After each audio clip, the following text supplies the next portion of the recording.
Welcome back to Hot Flashes and Cool Topics. Today, we are going to have a really fun conversation with Kate Flannery. Many of you will remember her as the drunk Meredith from The Office, but she's really busy, and we are just thrilled to have you on the show. So, welcome to the show, Kate. Hey, how's it going, Colleen and Bridget? What's up? Going great. Yes, we have interviewed a lot of people over the last 4 years, but I have to tell you, my daughter is one of the biggest fans of The Office, and when I told her I was interviewing you, she Oh, lost her mind. we So need to get my you some mom street cred here. We need to get you. Yeah, she thank needs to yes. you. know that you're cool. Yeah, Yeah, my Exactly. son is a big fan of The Office. So her daughter, my awesome. son, yeah, Yeah, yeah. so And so we as you we already are. have. That's Yes, okay. exactly. So yeah, But yeah. I kind of wanted to start a little bit about start in like now and then work our way back. So Yep, right now you have a sure. couple shows. You've got Plan B and The Prank. Can you talk a little bit about those shows and what's going on with them? Actually, they're both films. They're both Oh, movies, films. I'm indie sorry. films. Yeah, yeah. No, it's okay. The Prank is a horror comedy starring Rita Moreno, Keith David, Meredith Salinger, and myself. We filmed this I guess it was almost 2 years ago, and it was just South by Southwest last year, and it's in limited theaters right now, but it'll be on a platform soon. I don't know which one. But what a joy to work with the great Rita Moreno, she's an EGOT, but she's also a wonderful energy to be around, and I want to be her when I grow up. How was I want to too. Yeah. what was it Yeah. like working with her? I mean, Well, to be honest, I didn't have scenes with her. We just got to do press together. But everyone that worked with her on set, I mean, she was playing a really mean character. She never gets to play mean characters. That it's a shame because we should have had more movies with her playing a mean person. She's hilarious and fantastic and perfect.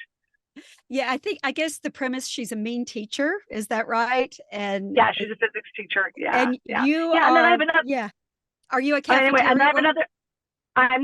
I'm the lunch lady. Which Yes, actually I've been a yes. lunch lady before. I actually did the voice for the graphic novels, the Lunch Lady series, Okay. by Jared Krakowski. Yeah, it's such a great. I'm Krasowski. Sorry, I'm saying his name wrong, but he's such a great author.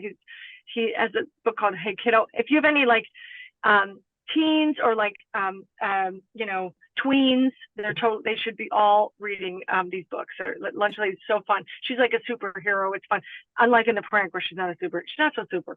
But yeah, I get to do some really interesting projects since The Office ended, and I have to say, like, guys, I was 40 years old when I got The Office. I was still waiting tables. I was working, but I felt like I still had to supplement my income. And a lot of people give up at 40. And I'm here to tell you, I am a late bloomer, in the sense that, like, even though I've been at this since I was young, I've never, things haven't come fast all the time. And I feel like for me, slow and steady wins the race. Slow but sure, as my dad would say.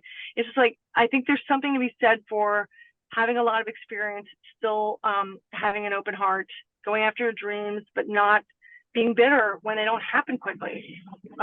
And hopefully not comparing yourself to other people, because that is the worst. Yeah. And that's such a good message because so many people do give up, or they hit 40 or 50 and they think that, okay, this is it. But that's the thing Colleen and I want to get out with this podcast is we've got a lot of life left in us. I mean, look at Rita Moreno in Absolutely. her 90s. Yeah. Absolutely. She's a perfect example. But the other thing too is that we have so much life experience, and hopefully we've learned to avoid some drama that used to trip us up when we were younger, and just understand, like, absolutely. it's just, I mean, and so hopefully there's more gratitude, there's more joy when good things do happen, because you realize that it's rare sometimes, and you better dig it. You better really, really enjoy every minute of it. Because why not? I mean, that's why we're here. Like, if you're not having a good time, I don't know about you, but it's like, what's the point of all the hard work if you can't have some joy? That's right. Yeah. Definitely appreciate it more Mhm. having a little bit of life Yeah. experience beforehand. What about Plan B? Can you tell us a little bit about that? Oh, this is a movie called Plan B. The best thing about Plan B is, it's a very funny movie, and there's it's a rom-com starring Jamie Lee, and John Heder. And John Heder was, he played Napoleon Dynamite. He's the best. And Jamie is a very funny writer, actress, stand-up. I knew her. I used to host a TV Guide Network all-female stand-up show called Stand Up and Stilettos. That was like 12 years ago, and she was on. It was like her first TV appearance. So it's kind of full circle for that. And then the other thing is that Tom Berenger's in the film, and I got to tell Tom I was an extra in the movie Eddie and the Cruisers when I was a senior in high school. Really? So it's so full circle for me that I'm like working in a movie with Tom Berenger. And so I told the extras in the movie, like, this could be you in 40 short years. We shot Eddie and the Cruisers in 1982. I mean, that's crazy. That's insane. Yeah. So yeah, pretty awesome. So again, I'm like, be pleasantly persistent in your life. You can be persistent, but if you're not pleasant, then you're not really gonna, like, nobody really wants to be around an angry, persistent person. Right. Or Who wants to bitter. work with you? You gotta figure, Yeah. you got to figure out that piece, and that's an inside job. You got to figure that out. Right. And you also have to hold your dreams and hopes and wishes with a little, you have to keep them somewhat sacred. You can't be the punchline of your own life. I think there's a point where, I mean, having done a lot of comedy on stage and clubs and stuff, I realized, like, even in relationships, like, I remember when I met my boyfriend, I was like, oh my gosh, I'm not going to talk about him on stage because I see that's a pattern. I usually made them a punchline after they broke up with me, but still, it's like, doesn't always really work, Yeah. I don't know. I mean, you could fictionalize it maybe, but still, you want to keep your life, just have some sense of sacredness to your journey. And, I mean, not to sound too hoity-toity or full of it, but I think that there's something that, like, we don't talk about, but I feel like, if there's something you really want to do, maybe it's not up for discussion with other people. You might want to just keep it a little inside, keep it safe, or just only talk with people that really support you. Right. I think, that is something special between, two people or whomever, your family, or they may not want their life shared, out there. Yeah. This is true. This is true. Yeah. And I also think that, there's, we're allowed to have our private lives, and you need to, like, make sure it's okay with somebody else. Yeah, that's right. That kind of leads me to the question, what was it like kind of gaining that notoriety post 40 when you've already kind of had your life? So much easier. It's so much easier because you have much more perspective. You realize, like, and I mean, because I had studied and worked at Second City in the touring company, I felt like there were so many funny people that I knew that did well when they were young, and then maybe things didn't go well later. So I understood that this was a gift to get a job in my 40s, especially on TV, where, especially for women, we change so much between the age of 20 and 40, but it's harder when you get older because everyone wants you to look like you did when you were younger. And, it just, I mean, and we all do it. Like, I even though I'm like, I hope, no one does it to me. It's like, it's hard not to compare what people look like as they get older. So and I feel like when you're 40 to 60 is a much better, learning curve, because you don't change that much from 40 to 60. It's not as dramatic for most people. Right. Now I felt lucky. Yeah, you were with Second City. Were you with the Annoyance Theater in Chicago? Yes, and the Annoyance Theater in Chicago. Yes, I went there. That was like my first visit to Chicago. We went to the Annoyance Theater, and I'm love like, it. yeah. I was reading about you, and I thought, oh my gosh! And I think the play we saw was something called Co-ed Prison Sluts. Yes. Do you remember that? Yes, I was in it. I wasn't in it the whole run, but I did it for a while. I'm sure I did it for at least a year. Yeah. Oh my gosh. And I did the show before it and the show after. Yeah. I may have seen you. Crazy. I may have seen you. You might have. Yes. So taking it back to when did you know, did you always know you were funny? Did you always want to be a comedian, or was it, I want to be an actress, and then I realized I always want to be an actress. I always want to be an actress. And I remember when I was 15, it was the first time I ever sang in a variety show in a nightclub. And I was telling jokes in between songs. And I was like, I didn't really plan it, but I was like, oh, wait. I sort of understood the sense of, like, showbiz that had to go on, which is so yeah, I feel like, And the thing is, I studied acting in college. I studied musical theater for 2 years, and then I got my degree in acting.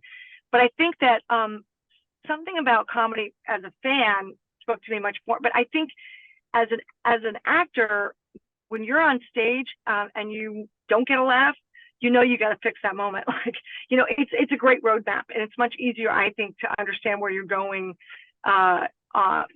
in your art, if you get an immediate response or don't, so you know what to do. So I feel like comedy is really a gift in that respect. Now, you also worked a lot with Jane Lynch. Can you talk a Yes, little bit about I that? do now. Yeah, you do that. Yeah. The first time I ever went to Second City, Jane Lynch was understudy for somebody, and then 2 years later, I became her understudy at The Annoyance. It's such a small, crazy world. But yeah, I sing with Jane. We've been performing together for probably the last 10 years. But we did an album 8 years ago that did very well in the Billboard Top 10, and it's a Christmas album called Swingin' Little Christmas. And so we get to do these Christmas concerts every December. We go out for 2 or 3 weeks, and it's a blast. We're performing with this jazz band, the Tony Guerrero Quintet. Tim Davis sings with us too, and it's just like the music is fun. Some of it's just nice music, but I mean, there's a lot of comedy in what we're doing in between, and some of the songs are actually really funny. So it's a great. I mean, I'm so lucky. We play the Kennedy Center, the Carlisle Hotel, Joe's Pub in New York. We've done a lot of great venues, and I'm always very, very happy to get to play with Jane, because she's so generous. She's so funny. I feel like we just really click. We know how to play off of each other, and we never worry if anybody's having an off day. The ball is never dropped. We are there for each other 100%. It's really rare and wonderful. We're gonna have to catch that somewhere, Colleen. We're in Absolutely. Nashville, so we're gonna have to find it We somewhere. play at the City Winery in Nashville. I hope we'll be there. Oh, next good. summer. That would be good. great. Okay. Okay. We'll get our We'll be looking there. tickets. Keep us posted. Yes. So we have to talk about The Office, because that's just Yeah. phenomenal and everybody loves it. How did you get the role, and what was it like working with that incredible cast? Well, I auditioned twice. I initially auditioned for the part of Jan. I didn't get it. I didn't do the pilot. I ended up replacing somebody from the pilot, and I just, it was just an audition, and you never know. You never know where life will take you. I knew Steve Carell from Second City days, so I was happy to see him, and I knew Angela because we were in an all-female improv troupe for a couple years called Planet. At a theater in Hollywood. That was really fun. So yeah, I mean, but I felt like it was just kind of and a few people I should have met, like Oscar. I feel like our paths almost crossed a million times, and we had similar friends in the comedy world. But yeah, I mean, being on The Office, let me tell you, I always felt like Steve was such a generous captain of the ship. He just always made sure that the show was more important than anybody on it, including himself. Like, he really put the show first and the work first. He was never a diva. He never threw tantrums. It was always about the work. And I just really kept everybody in check. And, we were told to bring paperwork the first season. They actually wanted us to be doing office work. So that was a really interesting opportunity as an ensemble member of Second City. Like, I understood, like, oh, you just have to be as present as possible. Sometimes my lines would get cut. The camera would still come to me. I'd still get a laugh. Like, it was pretty special and pretty rare. And I felt like I never had to worry that I didn't speak for a while. And when I did speak, it was always worth it. I got to do a lot of my own physical comedy on the show, which I loved doing. I loved, when Meredith gets hit by Michael Scott's car, like, I was on the top of the car. I had to hit the glass, fall off on a giant Really? You below. did that. I mean, like, You did that. a lot. I did a lot. Oh, of things. I wow. did a lot of crazy That things. wasn't a the stunt planking thing. person. Oh my gosh. No, we did have stunt people on the show though. But sometimes they would use. I would still do it anyway. So some of the cuts are them, some are me. But I did a lot of my own, which was really, really fun. I just had a great time. And I think sometimes it's funnier when you can tell that it's the real actor. It doesn't take you out, because I don't know about you guys. Like, I'm old enough to remember the Bionic Woman when her stunt double looked like a football player with a blonde wig on. It didn't even look like a woman. So I kind of, always had that in my mind, like, Oh my do it goodness. yourself if you can. Yeah, so just a joy, yeah. and doing a show that you don't even realize is going to have an impact. But when we did the first season, I was still waiting tables because I didn't know if we were going to get picked up. And I remember seeing my one big boss there, and he invited me to come and watch in the editing bay and see like a finished episode. And I just was like, I thought it was so good, and I was just worried that the network wouldn't. I almost thought it was too good, that it wouldn't be understood, because our show really changed a lot of TV comedy, because we had the documentary style, we had the what they call the talking head, where people have like an interview with the camera. That was all new to TV. We were the first ones to really do that, and to do it well. And I think that I'm just so proud of the show. I think it's so smart, and so many kids have plugged into it. I mean, both your kids have plugged into it, and I just feel like there's no accident. The show treats the audience very intelligently. Like, they treat them like they have intelligence. They don't tell them when to laugh. You can watch the same episode again and again and find something different to laugh at, because you laughed over something that might have happened right after what you were laughing at. I mean, but I love that the loyalty and like just the relatability. I mean, everyone's had a job where they have a boss, and or they go to school and the teacher's kind of like the boss, and they're a desk next to someone that they don't particularly like. So I feel like it's very, very relatable. I thought so. And I thought about Meredith. I can't imagine, first of all, anybody else being Meredith, Right. except for you. I can't at all. And I kept thinking about, okay, she gets bit by a bat. She gets hit by her boss. Meredith really could have collected a lot of, she could have really Workers' had a good comp. lawsuit If only going. she was, Yes. yes, if only she was sober enough to fill out the form. Oh well. Fill out the Yeah. form. I know. As the show gained popularity, did it surprise you? I know you said after watching that one episode, you knew you had something smart and wonderful on your hands, but as it Yeah. grew into like cult, like you saw The Office stuff, every story you went in had something The Office related. What was that like? I mean, it's totally the dream, I mean, I always wanted to be on a really fun comedy that had a great finale, and that's what I got. Like, because I grew up watching Mary Tyler Moore and MASH, like, and even Carol Burnett, like, where they really acknowledged the end of their series, and it was just so nice to be a part of that, and and it's a great thing to feel like you're being rooted for by people you don't know. Like, I feel like there's a lot of affection for all of us, and I feel like I was not driving the bus, I was not the main chorus on The Office, but I was on a team, and I'm proud to represent. Yeah, that's what I felt like that show was, that it was an ensemble and it was a team. And you're right, that final was great. It really Yeah. was, because sometimes finales are disappointing. A letdown. A Yeah. letdown, but that know. wasn't. I loved it. And I listened to the Office ladies, and how at the beginning, you said, they weren't sure if they're going to pick it up, and they weren't sure if it was going to continue.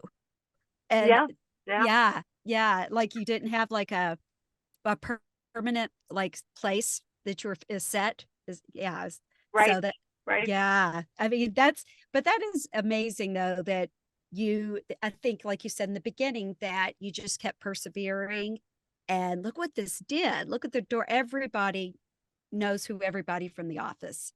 Everybody, I mean, Right. that's what I feel Right. like. And then here I am with my Stanley Cup, and everybody's been putting the Stanley stickers on the Stanley Cup. Like, this is my Stanley Cup. Hilarious. Yeah. No, so once the eighth season and the show ended, what happened then? Did you was it a hard transition into doing something after that? Yeah, absolutely. I mean, I did a lot of indie films. I think the first couple indie films I did, one went to Sundance.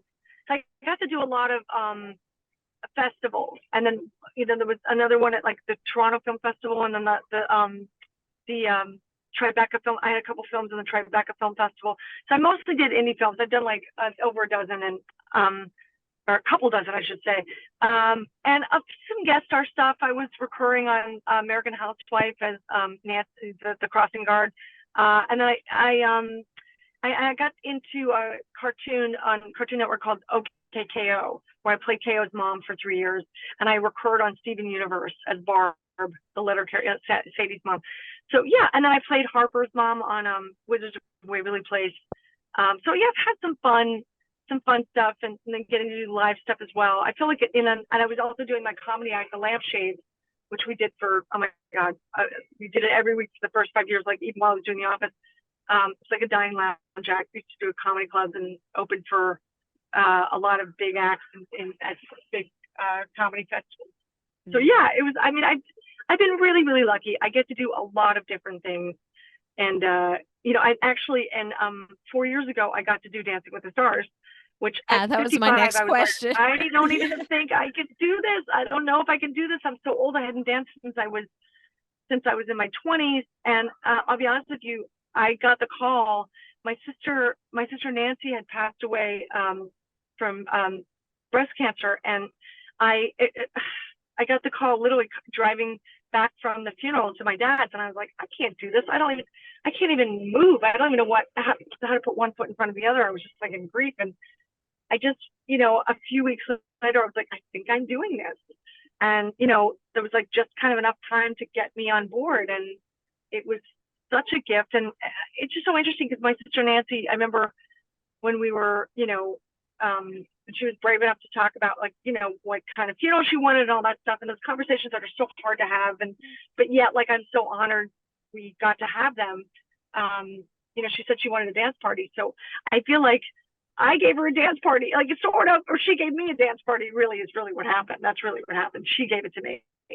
That is wild. And I had such a great experience. It was really, really difficult, really physically challenging, mentally challenging, a little emotional just because, it's hard to be judged every week. And, I kept saying like, I'm 55, like I cannot, like, forget to talk about that. And I was completely out of shape before. And then I ended up getting to do a big part of the tour of Dancing with the Stars that year. And actually I hosted, and I got to do a comedy monologue and did a bunch of my dances from my season, which was insane and so fun. And I could not party on the bus because, oh my God, I every day was such a challenge, like to stay in shape. But I got to host at the Ryman, which was so awesome. Yeah. Sorry, not the Ryman, the Grand Ole Opry. Sorry, the Grand Ole Opry, the big old Opry. Okay, yeah. Minnie Pearl's dressing room, loved every second of it, yeah. loved it. Oh I actually said when gosh. I got there, I was like, I'm at the Grand Ole Opry. I gotta tell you, I have one thing to say to you. Howdy. Yeah, that's great. God, loved her. Wow. They gave me a mug with a hat on it with the price tag on it. Price tag So on it. funny. Yes. They did. I Love loved that. it. But yeah, then I got to host at Radio City, which was 6,000 people. I'm like, oh my God, this is crazy. It was just like, so I've had some really, really amazing experiences. I was just at the Dancing with the Stars tour. They had a show in Hollywood, and my partner and his wife, Pasha and Daniela, they were there, and they pulled me up on stage for one thing, and I got to dance with Gleb. It was really fun. So they're like a family too. It's like once you're sort of in the club, but I just had it's an interesting opportunity for me that I never would have expected. That would have, I don't even know if I could do any of it. Like I thought I would get cut the first week. So you never know. You never know. So if you feel like you're done, you're not done. You're not done. Just show up. Just show up. Yeah. I mean, we've talked to a few people that have been on Dancing with the Stars. It sounds so hard. But I mean, it sounds really hard. But it sounds like too with you, look at these people that this community you've gotten from being in that. That's really amazing. I know. The fans are great. Yeah, I'm from Kentucky, and I know a few years ago you went to the Kentucky Derby because that is it's so funny. That's the only time Louisville gets anybody that's on TV in Louisville. Right. Wait, didn't we interview Taylor Dane and you were talking to her about? Yes, she went to Kentucky Derby too. I'm getting ready to go next month. All roads lead to the Kentucky Derby. They all do. Yeah. And everybody was so excited. Yeah, I've been twice. It's really fun. So fun. Yeah, it's an so exhausting iconic. Day. Yeah, it is. It is. But my grandfather went in the 40s, 30s, and maybe in the 30s. 30s and 40s. He went a few times. Oh, so, my gosh. Yeah. I tried to get my dad there, but it didn't work out. But maybe. Yes, it's an exhausting day. Yeah. Is there one genre you like better, like movies and TV, or perhaps the stage or singing, or what is there a preference?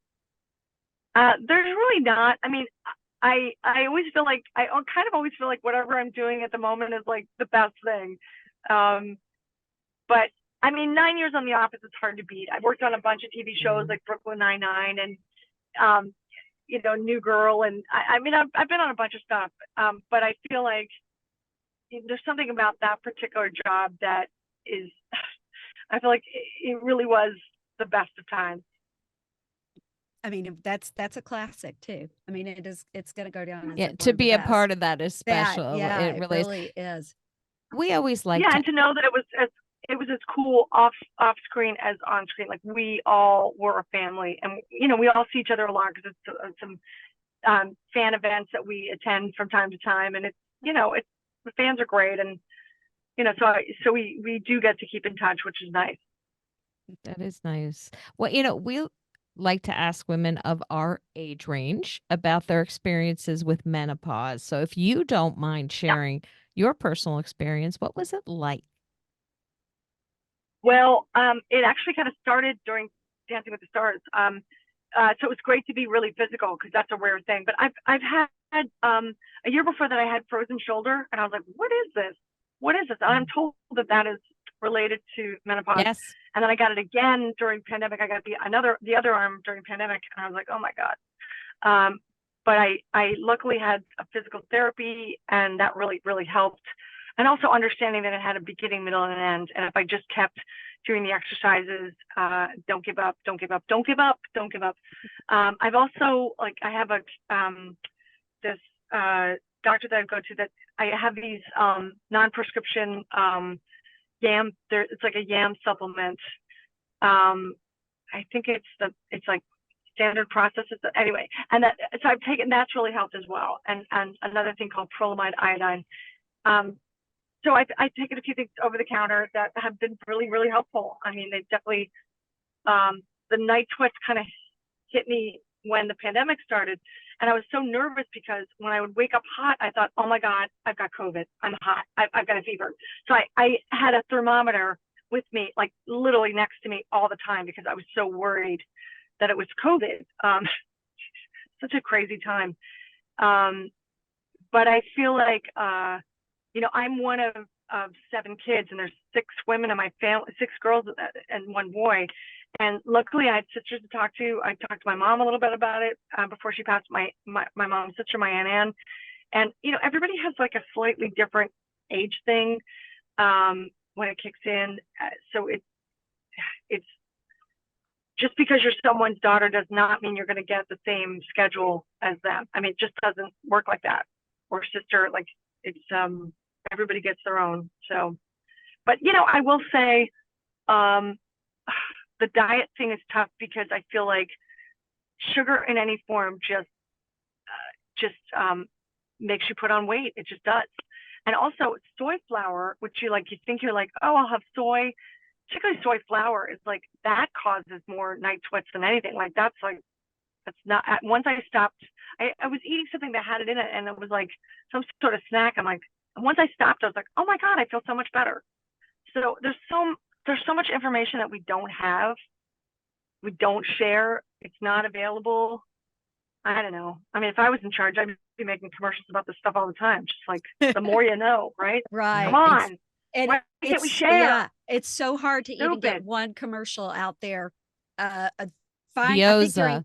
Yeah, Vioza and the vasomotor symptom. They showed it during the Super Bowl because Right. but at least they did show it during the Super Bowl. But No, that was I mean, thank God. No, yeah. absolutely. Yeah, Yeah. Absolutely. Yeah. But I feel like even like I just feel like there's not even, I mean, there should be news stories on it. Like we should be letting women know, like, hey, this is what's going on.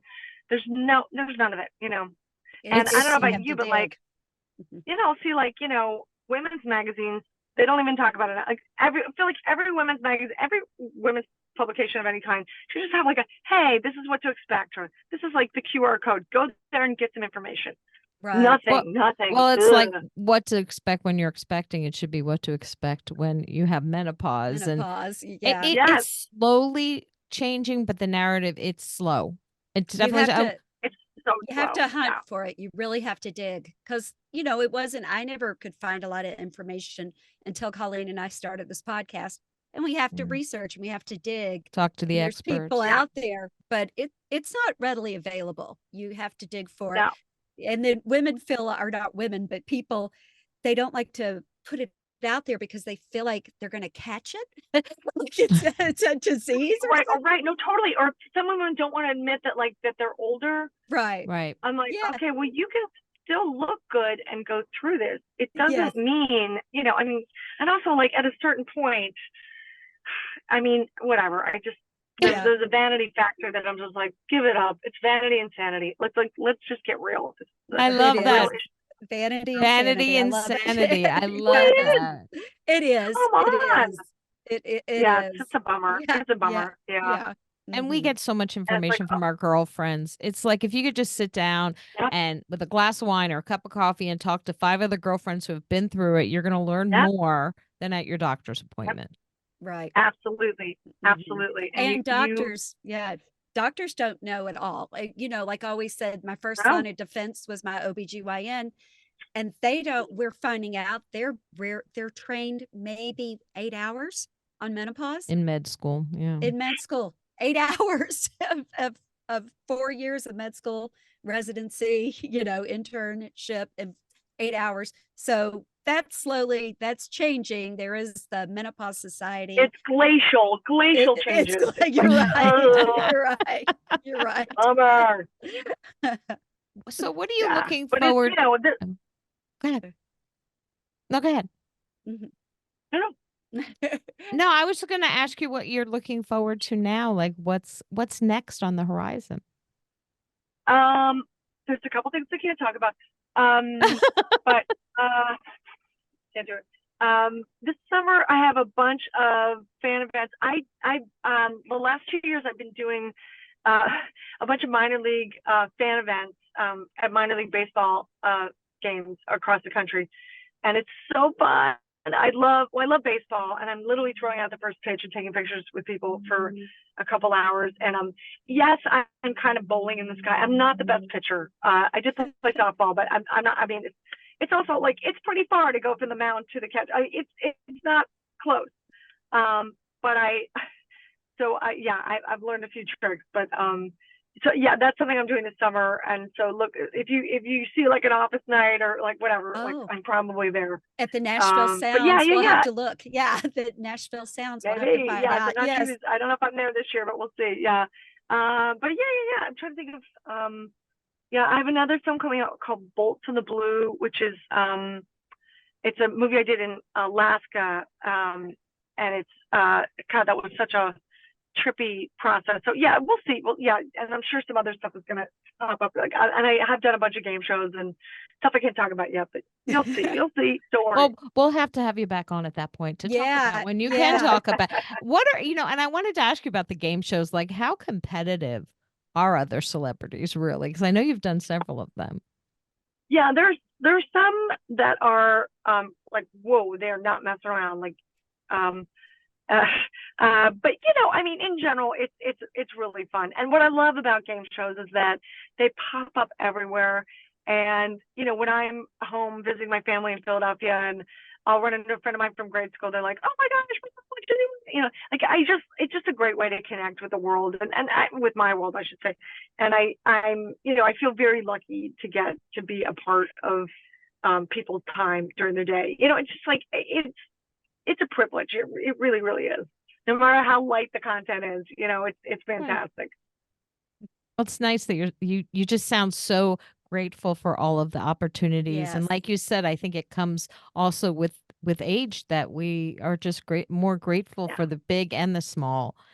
And do you find that you're looking more forward to the next chapter and the next chapter, the next I think so. decade? I mean, yeah, I mean, I definitely have a couple things coming up. Like I'm just a couple creative projects that are like a real challenge to me, and I'm happy to be challenged, and I'm happy to roll up my sleeves and get into it. I think I'm an artist first, and it just, when the universe like actually steps up and allows you to explore all this stuff and have fun in the process and make money doing it. I mean, it's it's all gravy. Seriously. I mean, I always say, like, if my boss really hit me with this car, you know what? I had a good run. I'm just saying. Not that I want to be. I'm just saying. Don't let it happen. But Not good there. I'm just Doesn't saying. have- just say it. Yeah. Yeah. Well, you sound so appreciative. And that's such a great, example for a lot of women our age, just what the life you're living right now just is such a great example. So, but thank you for sharing that with us. And I think being in the moment too, and like just enjoy. All we really have is our time with each other. That's all we really have. And if you can just make the best of it, do your best and take the high road and don't be a douchebag. And it's like Yes. keep your mouth shut sometimes. You don't have to give your opinion, especially if it's going to blow up everything. Yeah. Yes. Yeah.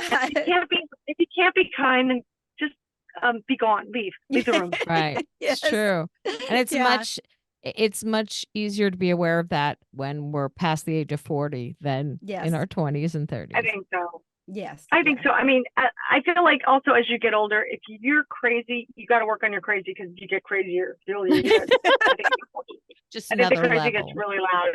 Yes. There's no filters Either gone. you calm and Forget then or you blow up. Yeah.